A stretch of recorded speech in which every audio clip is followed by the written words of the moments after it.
ကဲထူးခြားတဲ့ဖြစ်စဉ်လေးတစ်ခုဒီနေ့တော့တွေ့ကြုံရပါတယ်လို့နားထောင်ကြည့်ကြပါဟောတပည့်တော်မလေးဟာပတ်စံလေးလွှဲကိုကြောင်းရောက်နေပြီဖေကဘယ်နာလေးလာခဲ့ရမလဲမသိဘူးဘယ်လိုမျိုးလဲခုနတပည့်တော်မလှူမယ်ဆိုပြီးတော့လေရှင်ဖေ25ရက်နေ့တွေ့ပြောထားတဲ့ဟာကြောင်းရှိကိုရောက်နေပြီဖေ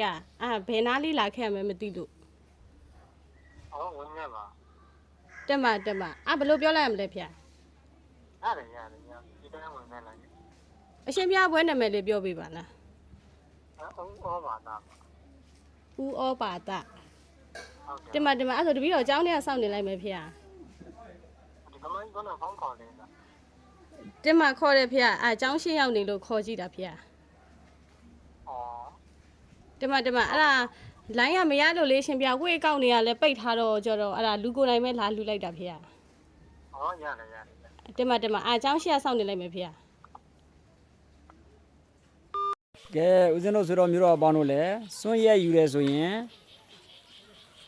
အလိမ်မခံရအောင်ပေါ့ကြိုတင်လွဲစရာလည်းမလိုပါဘူးပေါ့နော်ဦးဇင်းတို့ကြီးကြောင်းရောက်မှသာလင်လူလို့ရပါတယ်လို့ကိပေဝေပေလူကျင်နေဆိုရင်တော့ကိုဦးဇင်းတို့ကြောင်းရုံဖုန်းနံပါတ်ကတော့4026359939နေ399989898396သာအသုံးပြုပါတယ်လို့ဒီအကောက်ကအကောက်အတူပါလို့เนาะဦးဇင်းတို့ဆိုတော့မျိုးတော်တွေအလိမ်မခံရအောင်လို့ဒါဒီဥစ္စာလေးကိုပြန်ပြီးတော့တင်ပေးခြင်းဖြစ်ပါတယ်လို့